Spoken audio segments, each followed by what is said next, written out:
What if your child claimed to be someone who died years ago? Would you dismiss it as imagination or a vivid dream?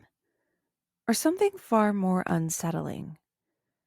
In the small town of Watseka, Illinois, one family's reality was shattered when their young daughter began speaking, acting, and remembering a life that wasn't hers, a life that had ended years before she was even born. This is the chilling case of the Watseka Wonder, a story filled with an eerie coincidence, unexplainable memories, and a mystery that has baffled believers and skeptics for over a century. Was this a true case of spiritual possession, a powerful manifestation of the mind, or something else entirely?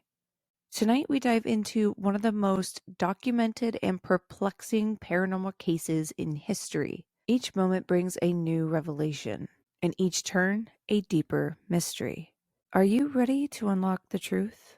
Welcome back to another episode.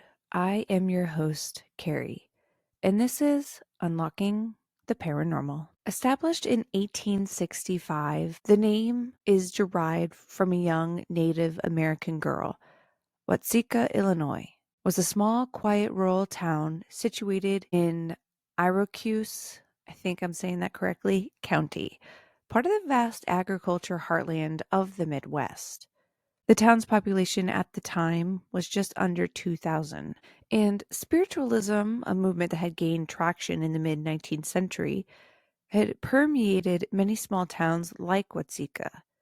Belief in spirits and the afterlife was common, particularly given the recent upheaval of the Civil War, and widespread interest in contacting lost loved ones was not uncommon. The cultural backdrop made the town susceptible to the mysterious and the paranormal, setting the stage for the strange events surrounding the Watseka Wonder. The story of the Watseka Wonder is based around a young Lurancy Vennum who was stricken with an illness at the age of 13 years old. She suffered with the illness for about 6 months before her symptoms would take a turn for the strange. Rancy, who went by the nickname Rancy, had a history of perfectly good health, except for a brief run-in with the measles in 1873. So hearing her complain of a sudden illness took the family by surprise.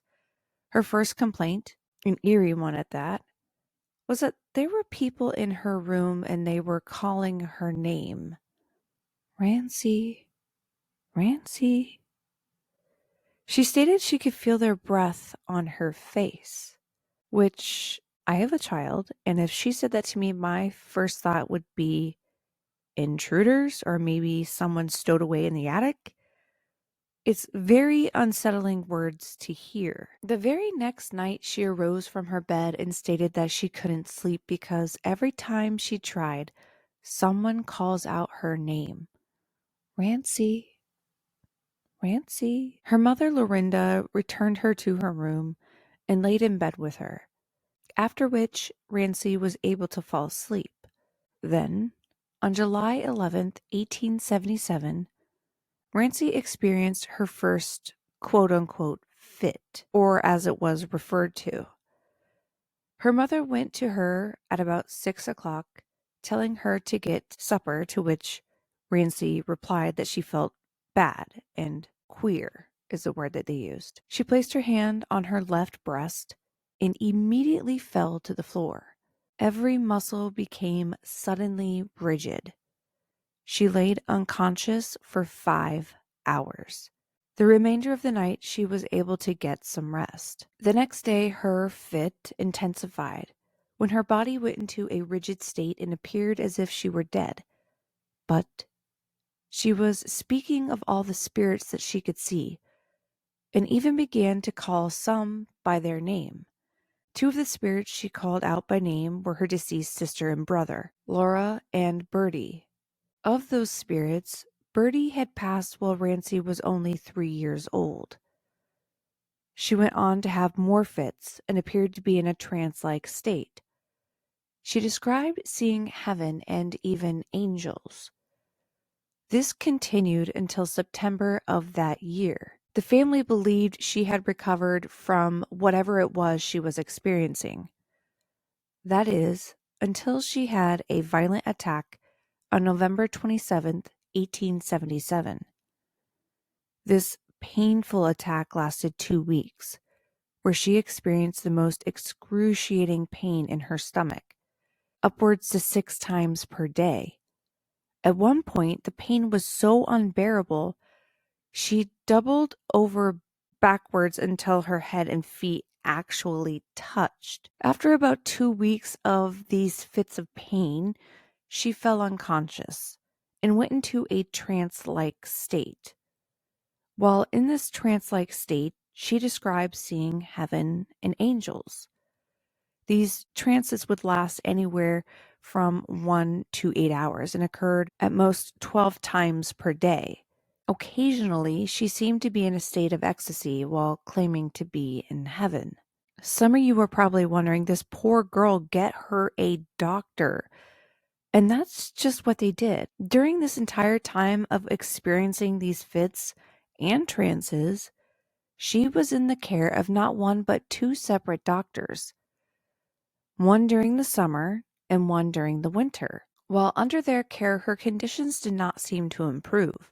Close family and friends believed what most are probably thinking now: she was mentally ill. Even the minister of the Methodist Church wrote to the insane asylum about accepting her into their facility. There were, however, a few people of the town who didn't believe that Rancy was crazy and didn't want to see her be thrown into an asylum to be locked up with others who were of ill mind. They went as far as to visit the Vennum family to counsel them.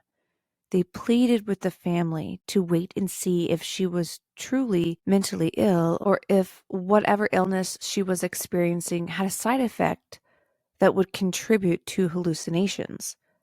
The person was Asa Roth. Mr. Roth that convinced the Vennum family to invite Dr. E.W. Stevens to the home to look into the matter. Dr. Stevens had visited the town of Watseka frequently and had heard rumors around the town about the girl, and heard the people of the town scoff at the idea of any such spirits visiting her. Then on January 31st, 1878, Dr. Stevens went to the Vennum home to assist Rancy. It was at this time that Rancy seemed to transform and explained something insanely chilling to Dr. Stevens. At first, she had a very negative reaction to Dr. Stevens. She snarled at him and warned him not to come any closer. She refused to shake hands, but eventually she spoke to the doctor. It was at this time she first expressed being someone other than Rancy. Without any hesitation, she answered Dr. Stevens' questions about who she was, her age, where she was from, how it was she arrived there, and how long she planned to stay. Her response was that she was a woman named Katrina Hogan, was 63 years old, and was from Germany. She had arrived through the air and planned on staying for 3 weeks.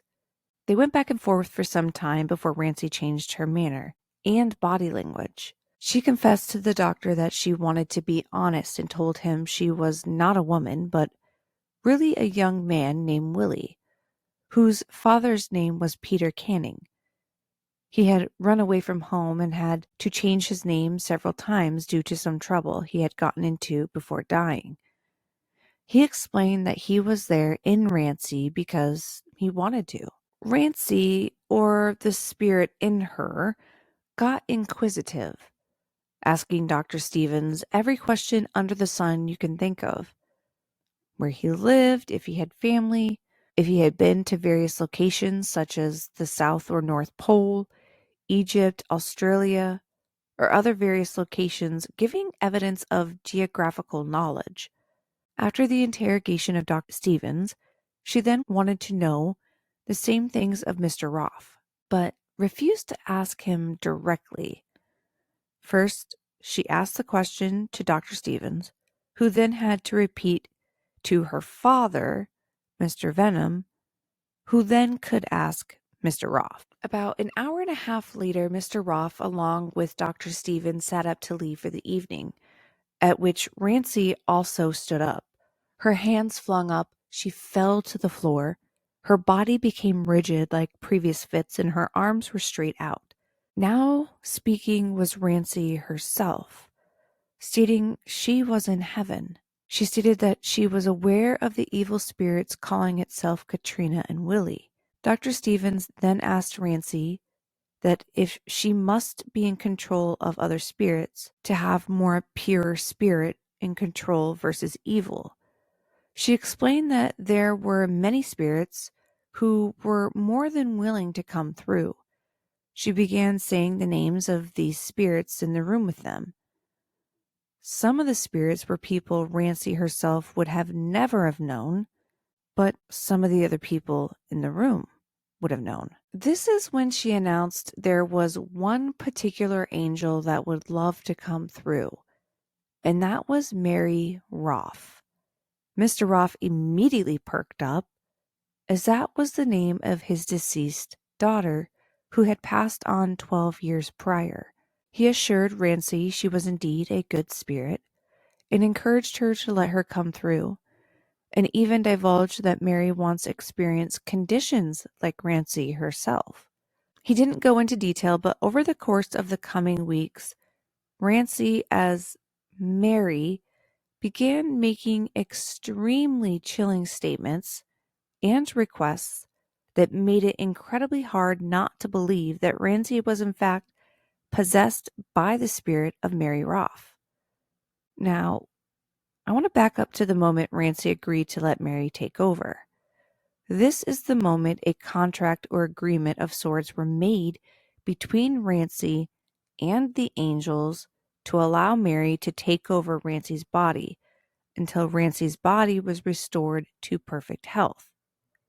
Dr. Stevens and Mr. Roth stayed a while later until the family was satisfied that Rancy wasn't possessed by a dark, evil spirit. The next morning, Mr. Vennum phoned Mr. Roth and explained that Rancy was claiming to be Mary and was extremely homesick and wanted to see her family. Rancy's parents did what they could to try and convince Mary, as Rancy, that she was home, but it did not satisfy Rancy.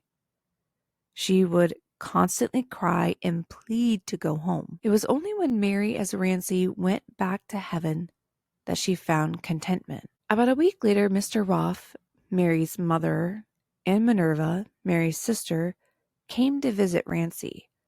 As they came walking down the street, Mary, who had taken over Rancy, caught sight of them out the window and shouted in excitement, "There comes my ma and Sister Nervy," referring to her sister's name as she called her in childhood. Not something Rancy should have known.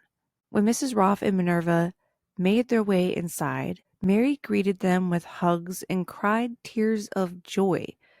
After seeing them, Rancy seemed to be even more homesick than before.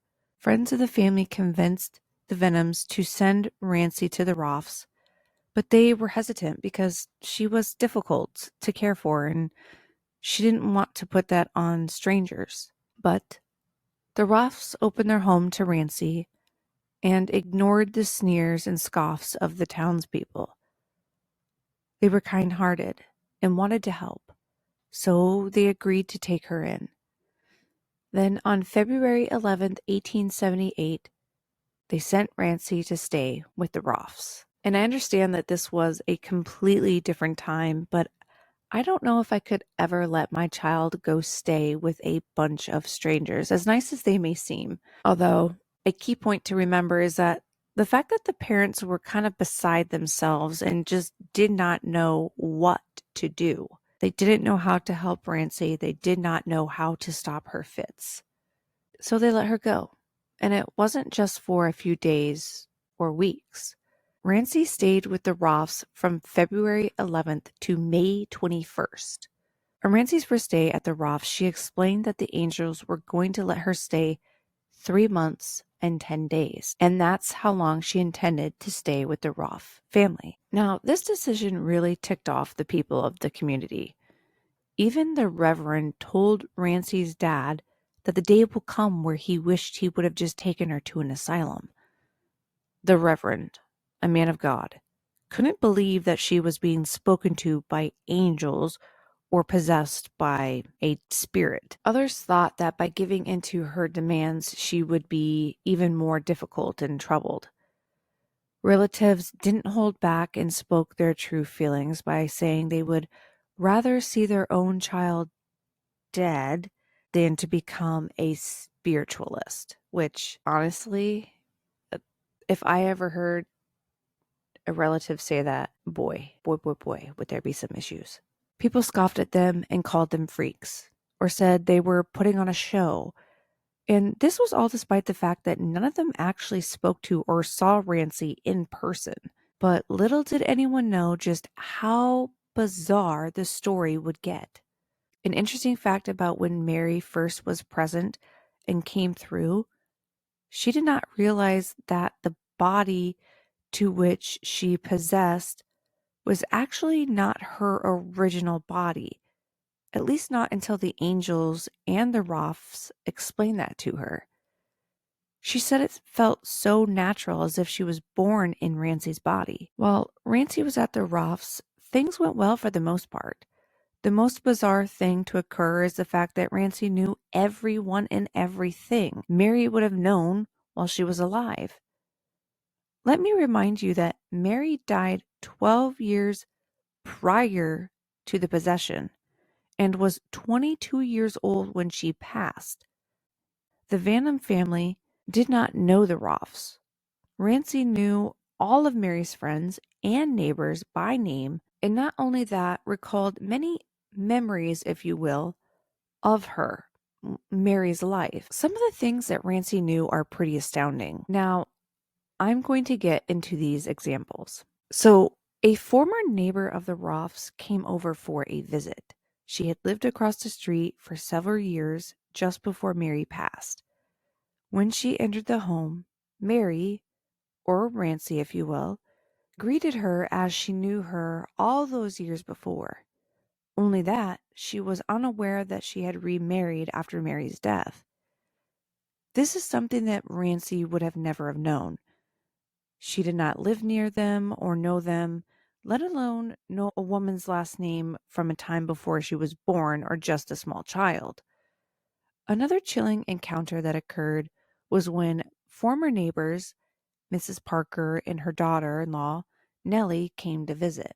Rancy greeted them in excitement and called them by the name Mary referred to them as, Auntie Parker and Nellie.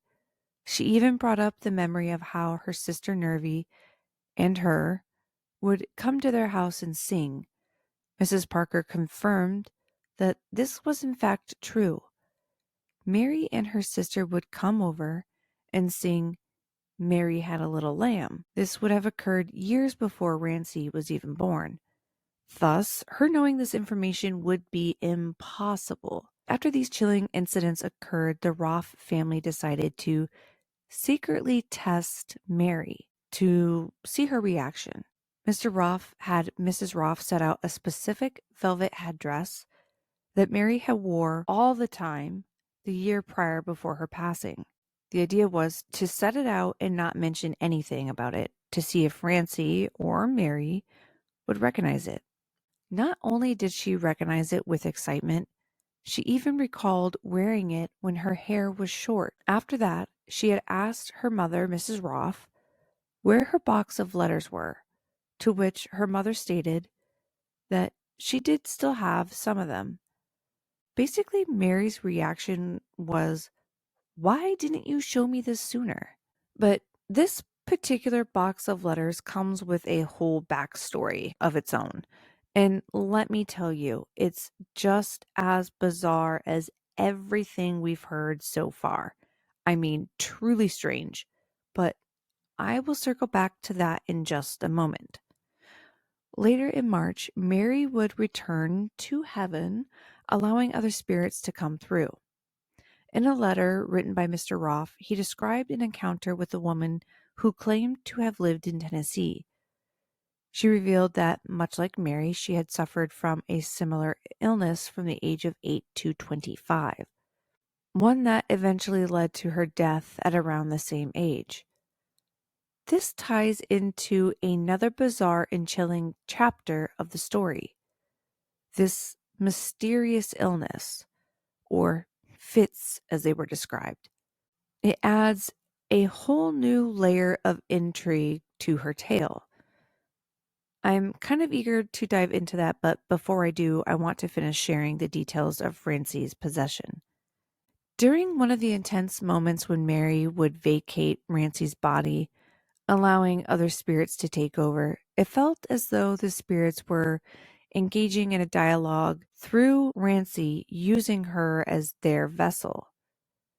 Mary began speaking tenderly about the beautiful children around them, her tone filled with affection and nostalgia, as if cradling an infant in her arms. She mentioned her sister Nervy's baby with a sense of longing. Suddenly, the other spirit interjected, a shadow of sorrow in its voice, remarking that these children seemed to appear to be touched by spirits like them. The weight of this exchange deepened, especially as Mary's sister, present in the room, had recently suffered the devastating loss of her own child, something that occurred well after Mary's death. Building on that profound moment, we can now dive into some of the more bizarre and uncanny events that unfolded while Mary maintained control over Rancy's body.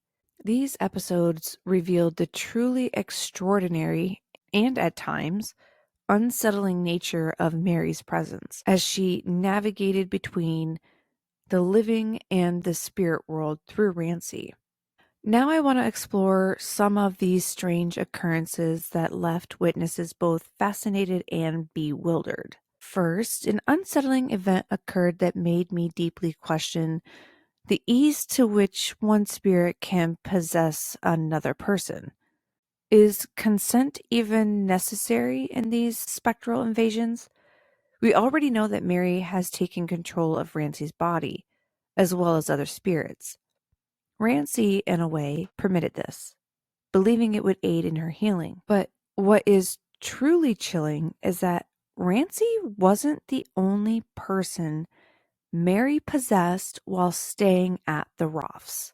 This eerie reality raises disturbing questions about the nature of possession and the thin veil between control and vulnerability. During a visit that included Dr. Steele, Mr. and Mrs. Roff, Mrs. Alter, Mary's sister, Dr. Steele's wife, and a few others, Mary entered the parlor and took the last available seat among the group.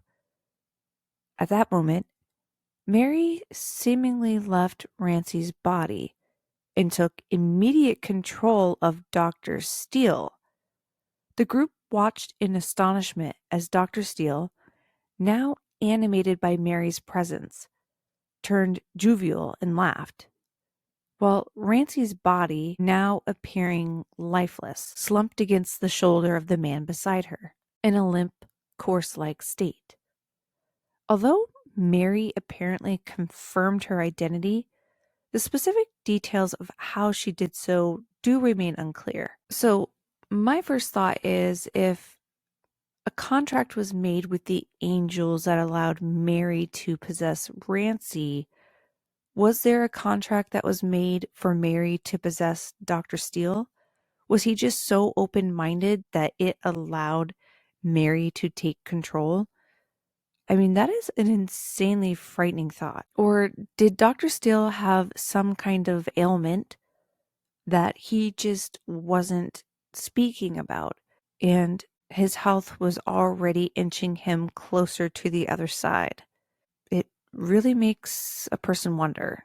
Second, Mary displayed an astonishing level of clairvoyance that left the Roth family both awestruck and unsettled. On one particular day, she expressed deep concern for her brother Frank, warning that he would fall gravely ill that very night and would perish without proper care. At the time, Frank was in excellent health, even performing with the Roth brothers band, showing no sign of any impending sickness. However, In the early hours around 2 a.m., Frank was suddenly overtaken by an intense chill that gripped his entire body, causing violent spasms. Mary, seemingly aware of every detail, instructed the family to summon Dr. Stevens from Mrs. Marsh's house next door, though the family believed he would be in Old Town that evening. Defying expectations, Dr. Stevens was indeed next door, just as Mary had foreseen. Now, one could easily argue that perhaps Mary saw Dr. Stevens go over next door, and that's how she knew that detail. But how did she know that at 2 a.m. Frank would need a doctor and immediately? What followed was even more extraordinary. Mary's, as if guided by an unseen force, began administering care with remarkable precision, anticipating the doctor's needs. She fetched hot water, cloths, and other necessary items, each one perfectly suited to the situation. Dr. Stevens recognized her uncanny knowledge and composure, allowed her to take the lead, effectively entrusting Frank's care to her under his supervision.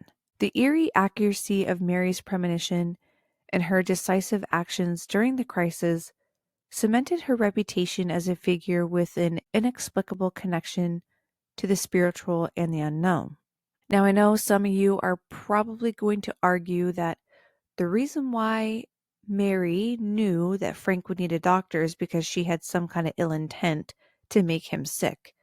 Did she poison him? Did she give him something and that's how she knew how to treat it? And she saw the doctor go next door and she thought, this is a good opportunity to fake some clairvoyant actions. And if not, then he's my backup for when I treat him. I don't know. That's the only thing I can possibly argue in this situation. Now, it is important to highlight that Mary's clairvoyance was not limited to her time in death, but also evident during her life. I will delve into this fascinating aspect in greater detail shortly. But one of the final, most enigmatic events I want to discuss involves the memories Mary shared about her childhood. She recounted a specific incident where she had cut her arm, vividly describing the injury. As she spoke, Mary instinctively pulled up her sleeve, intending to reveal the scar. However, she abruptly paused, a strange realization dawning upon her as she softly murmured, "Oh, that is not the arm. That one is in the ground." The atmosphere grew tense as she continued, detailing where her body was buried and recalling the day of her funeral with uncanny clarity, who was present, what they said, and the emotions that lingered in the air.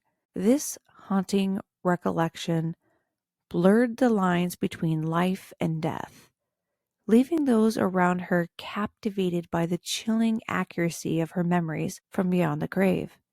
Now, while we are on the topic of Mary's childhood, this seems like the perfect moment to delve into it in greater detail, as her early life is just as bizarre and compelling as the other events that I've just discussed. I've already hinted at Mary's clairvoyance and the mysterious box of letters, but now I want to uncover the strange backstory behind Mary's clairvoyant abilities as a child. This tale adds another layer of intrigue to the already fascinating narrative surrounding her life. Mary Roff was born on October 8, 1846, in Warren County, Indiana. During her early years, her family moved frequently before finally settling in November 1859 in what is now part of Watseka, Illinois. From a very young age, Mary faced an uphill battle with her health. At just 6 months old, she suffered her first unexplained, quote-unquote, fit, a violent episode that lasted for several hours. Her family feared she would not recover, but against all odds, after nearly 3 weeks, she seemed to return to full health. However, The relief her family felt was very short-lived. Just weeks later, another fit struck. Some might wonder, was she simply a fussy baby? Is it colic, teething, just crying? But Mary's episodes were far more alarming. Her muscles would twitch uncontrollably. Her eyes would become fully dilated. As the years passed, her fits only grew more intense. Yet, between these episodes, she appeared to be perfectly healthy and happy. She loved to sing, and her favorite song was "We Are Coming, Sister Mary." By the time Mary reached 15, her condition had worsened to the point that her parents grew deeply concerned for her mental health. In 1864, they sought help from several prominent physicians, hoping to uncover the cause of her mysterious fits. After 18 months of consultations and treatments, nothing worked. Her symptoms took an even darker turn. She developed an overwhelming compulsion to relieve her suffering by bleeding herself, so cutting. She would apply leeches to her temples, desperately seeking relief from what she described as a lump of pain in the head. Then, one fateful day in 1864, Mary took things even further. She snuck a knife into the backyard and cut her arm so severely that she bled until she passed out. If this sounds familiar, it's because later, during Rancy's possession, she recalled this exact event as if she had lived it herself. Mary remained unconscious for several hours. When she awoke, she had become violently unhinged. For 5 days, she lashed out in uncontrollable fits of rage and required several strong men to hold her down. But then something even stranger began to happen. Something beyond mere hysteria. Mary started displaying abilities that defied explanation. While blindfolded, she could move through her room effortlessly, opening dresser drawers, selecting clothing, and dressing herself without error. She could even take an encyclopedia, flip through its pages, locate the word blood, and read the surrounding text, all while blindfolded. Now, skeptics might assume she was peeking under the blindfold or manipulating it. However, her abilities were tested by her parents, a Methodist minister, and the editor of the Danville Republican newspaper. They brought sealed envelopes from their pockets, each containing letters. And Mary was able to read the signatures inside the envelope without even opening them. To further challenge her clairvoyance, they conducted another test. They mixed their own letters into a collection of correspondence from Mary's friends, also removing some of the original letters to see if she would notice. Without hesitation, Mary identified the imposters, proving that she could perceive something beyond normal human sense. Doctors advised Mary's parents to commit her to an asylum, but they refused. Then, on July 5th, 1865, after suffering yet another violent fit while in bed, Mary passed away. Now, I want to get back to the story of Rancy's possession. As Mary's time with her family drew to a close, she became increasingly emotional, often expressing how difficult it was to know she would soon have to leave them. She cherished every moment, wanting to spend as much time as possible hugging and being with them until that day arrived. She reassured them, though, that even after she was gone, she would be with them in spirit, though they wouldn't know it. As the inevitable day grew closer, Mary would occasionally step away, and Rancy would come through for a brief moment at a time. During these moments, Rancy would express a deep sense of longing and homesickness, for what she called her true home. Yet, as soon as Mary returned, she seemed relieved, knowing that she would be leaving permanently. On one such occasion, while Rancy was present, Mrs. Roff asked her about the breast pain she had been experiencing, and Rancy replied, "No, but Mary did." This exchange added an eerie layer to the already mysterious events, and I'm pretty sure I've said that like 4 or 5 times already, but it's true. I found that detail incredibly fascinating. Could it be that Mary's spirit absorbed the illness Rancy had been trying to heal from, and now the symptoms only manifested when Mary was in control of Rancy's body? What does this reveal about the connection between the body and the spirit? It honestly raises so many questions about how deeply they might be intertwined. On May 21st, Mary made a solemn and heartfelt announcement. This was the day she was meant to return to heaven, and Rancy would finally come back to her body for good. She assured those around her that Rancy was now fully healed, no longer plagued by the mysterious fits that had tormented her for so long. The moment of transition was both bittersweet and miraculous, as if a great weight had been lifted from the room. When Rancy finally opened her eyes herself, there was a brief pause, a moment of quiet recognition, before the overwhelming flood of emotions took hold. She looked around, taking in the faces of her family, who had longed for this moment, never knowing if they would truly get their daughter back.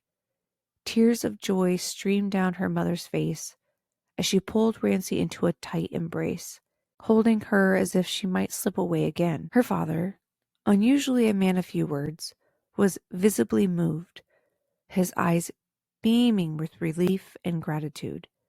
For Rancy, it felt like stepping out of a long, hazy dream, but this time she was fully present, her mind clear, her body strong, and her spirit free from the torment that had once gripped her.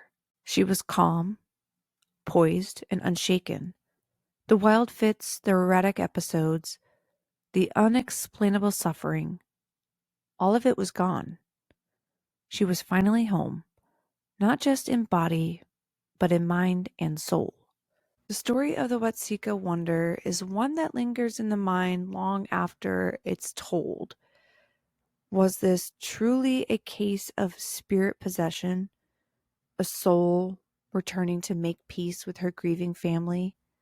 Or was this an extraordinary manifestation of dissociative identity disorder, perhaps triggered by trauma and an era's limited understanding of mental health?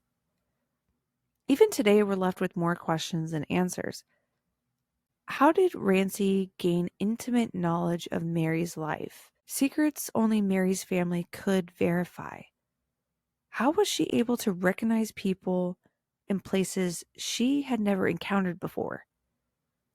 And perhaps the most perplexing mystery of all, why did her symptoms disappear completely the moment Mary said goodbye? Some believe this was a case of divine intervention, proof of life beyond death and the ability of spirits to return, even if just for a little while.